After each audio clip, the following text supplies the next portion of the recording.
2025 සිංහල සිනමාව හැඩකළ අපූර්ව චිත්‍රපට 15ක්. ආයුබෝවන් මිත්‍රවරුනි. 2025 වසර සිංහල සිනමාවට විශේෂ වසරක් වුණා කියලා මම හිතනවා. ඉතින් අද කතා කරන්න යන්නේ මේ වසරේ සිංහල සිනමාව හැඩකළ අපූර්ව චිත්‍රපට 15ක් ගැන. මට මගහැරුණු නිර්මාණ තව තියෙන්න පුළුවන්. ඒ නිසා ඔයාලට එහෙම මතක් වුණොත් කමෙන්ට් එකක් දාගෙන යන්න අමතක කරන්න එපා. මම මේ 1 2 3 නම්බර දාලා තියෙන්දි කතා කරන්න ලේසියට හරිද? හොඳ පිළිවෙලට තෝරලා එහෙම නෙමෙයි. ඔන්න ඔයාලට බාරයි 1 2 3 තොරණ වැඩේ. එහෙනම් කමෙන්ට් දාගෙන යන්න ඔයාලා හිතන විදිහට පිළිවෙල කොහොම වෙන්න ඕනද කියලා. එහෙනම් අපි වැඩේ පටන් ගමු. 1. රාණි. ඉතිහාසයේ අඳුරු පැට්ට. ශ්‍රී ලංකාවේ ඉතිහාසයේ වඩාත්ම සාර්ථක චිත්‍රපටයක්. ලයිකා ප්‍රොඩක්ෂන්ස්ගේ පළමු ශ්‍රී ලාංකික චිත්‍රපටය වන රාණි මිලියන 250ක බොක්ස් ඔෆිස් වාර්තාවක් පිටුවා සිංහල සිනමා ඉතිහාසයේ ඉහළම ආදායම් ලත් චිත්‍රපට අතරට ඇතුළත් වුණා. 1990 පෙබරවාරි 18 වෙනිදා පැහැරගෙන ගොස් ඝාතනය කළ මාධ්‍යවේදී රිචඩ් සොයිසාගේ මව වෛද්‍ය මනෝරාණි සරවණමුත්තුගේ යුක්තිය සඳහා කළ අරගලය මනසට සොලවන ලෙස ස්වර්ණා මල්ලවරච්චිගේ ප්‍රබල රංගනයෙන් නිරූපණය වෙනවා. අශෝක හඬගම අධ්‍යක්ෂණය. ඇත්තටම බලන්න ඕන චිත්‍රපටයක්. වාලම්පුරි. සමාජයට පණිවිඩයක්. IMDb-යෙහි 8.7ක ඉහළ ලකුණු ලබාගත් මේ චිත්‍රපටය ලක්මල් ධර්මරත්නගේ පළමු සිනමා නිර්මාණයයි.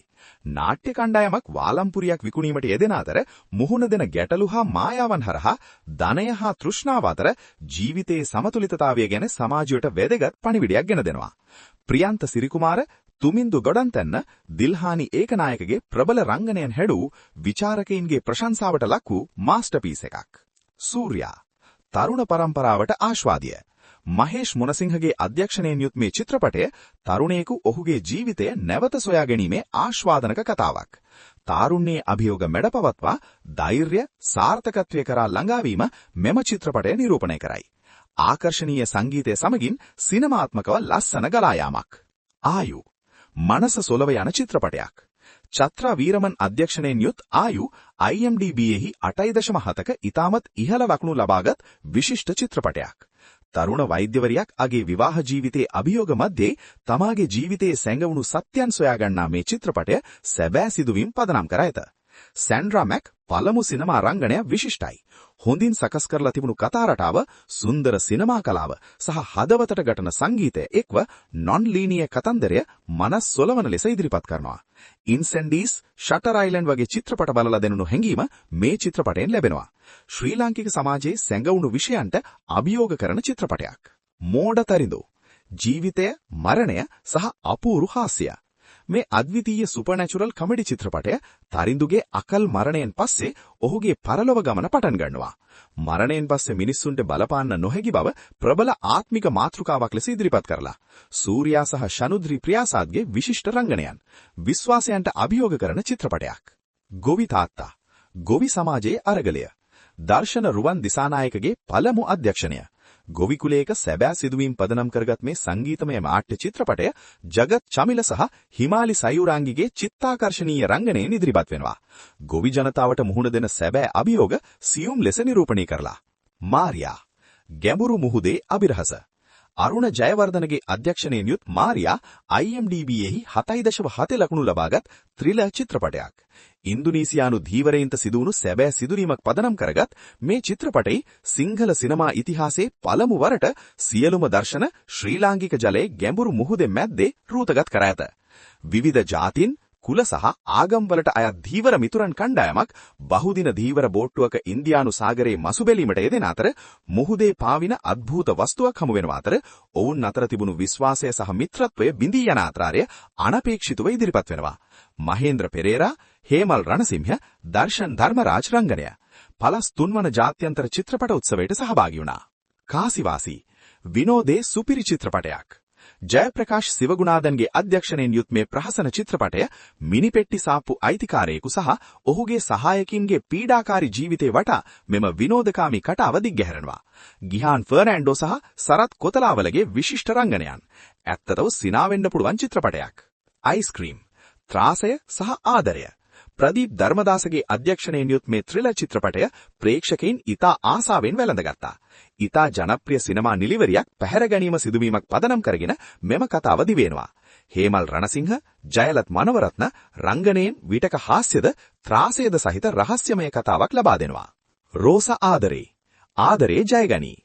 හර්ෂ උඩකණ්ඩගේ අධ්‍යක්ෂණයෙන් නිශාල හෙට්ටිආරච්චි සහ දිනක්ෂි ප්‍රියාසත්ගේ රංගනයෙන් යුත් මේ චිත්‍රපටය 2014 තමිල් චිත්‍රපටය නාන් සිගප්පු මනිදාන්ගේ රීමේක් එකක්. නාකොලෙප්සි රෝගයෙන් පෙළෙන තරුණයෙකු ඔහුගේ සිහින සාක්ෂාත් කර ගැනීමේ අරගලය සහ ඔහුගේ ප්‍රේම කතාව හදවතට පණිවිඩයක් ගෙන දෙනවා. මිස්ටර් මිසිස් විවාහ ජීවිතය හා හාස්‍ය 2025 තිරගත වූ මේ හාස්‍යජනක චිත්‍රපටය විවාහ ජීවිතයේ සිදුවන අනපේක්ෂිත හා විනෝදජනක සිදුවීම් වටා කතාව රැස් වෙනවා. නූතන සමාජයේ මුහුණ දෙන අභියෝග සියුම් හාස්‍යජනක ලෙස ඉදිරිපත් කරමින් පවුල් සෑමටම විනෝදජනක සහ යම් පණිවිඩයක් ඇති චිත්‍රපටයක් නිර්මාණය කර ඇත. නූතන පවුල් ජීවිතයේ සිදුවන කුඩා ගැටලුම් හා සිදුවීම් සියුම් හාස්‍ය හරහා බලවත් පණිවිඩයක් ලබා දෙනවා. යාළුවන් සමග සිනාවෙමින් බලන්න පුරුවන් චිත්‍රපටයක්. තේජා කාන්තා සවි බලගැන්වීම නීලාන්ත හපන්වීරගේ මෙම චිත්‍රපටය ජාත්‍යන්තර කාන්තා දිනය සමරමින් මාර්තු 7 වෙනිදා තිරගත වුණා.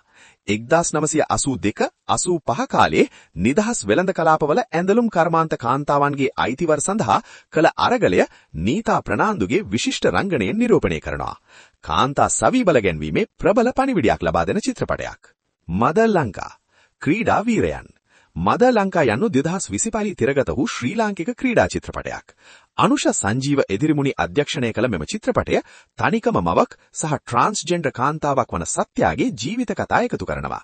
ශෙනුකී දිසල්යා, තාරින්දි ප්‍රනාන්දු සහ ධනංජය සිරිවර්ධන රංගනීය පාන මෙම චිත්‍රපටය ආන්තික ප්‍රමාණවල වෙනස්කම්, ඔරොත්තු දීම සහ නිහඬ ධෛර්යය ලාංගික සිනමාවේ කලතුරකින් හෙළි කරනවා.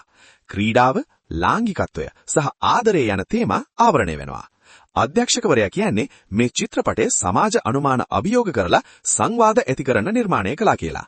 අන්තර්ජාතික ප්‍රමාණවලට සරිලන මේ ශ්‍රී ලාංකික සිනමාවේ සංස්කෘතික සන්ධිස්ථානයක් ලෙස සැලකනවා. නෙළුම් කුළුණ ලෝක ජයගත් සිංහල චිත්‍රපටයක්. මේක ඇත්තටම ලෝක ප්‍රසිද්ධ චිත්‍රපටයක්. ඉලාංගෝ රාම්ගේ අධ්‍යක්ෂණයෙන් යුත් ටෙන්ටිගෝ නැත්නම් නෙළුම් කුළුණ ස්පාඤ්ඤ, ඉතාලිය, ඉංග්‍රීසි, හින්දි, තෙලුගු සහ මලයාලම් වගේ බහුභාෂාවලට රීමේක් වූ පළමු ශ්‍රී ලාංකික චිත්‍රපටයක් බවට පත් වුණා. Tallinn black nights film festival special junior award ජයග්‍රහණය කළ මේ කළු හාස්‍යජනක චිත්‍රපටයේ මධ්‍යම පන්තික පවුලක් පියාගේ අවමංගල්‍යයට සූදානම් වෙන විට මුහුණ දෙන අපූර්ව ප්‍රශ්නයක් වටා කතාව ගොඩනගෙනවා. ලක්ෂ 45ක බොක්ස් ඔෆිස් ආදායමක් උපයා ශ්‍රී ලංකාවේ දෙවන ඉහළම ආදායම් ලක් චිත්‍රපටය බවට පත් වුණා. සිංහල සිනමාවේ සුවිශේෂී වාර්තාවක්.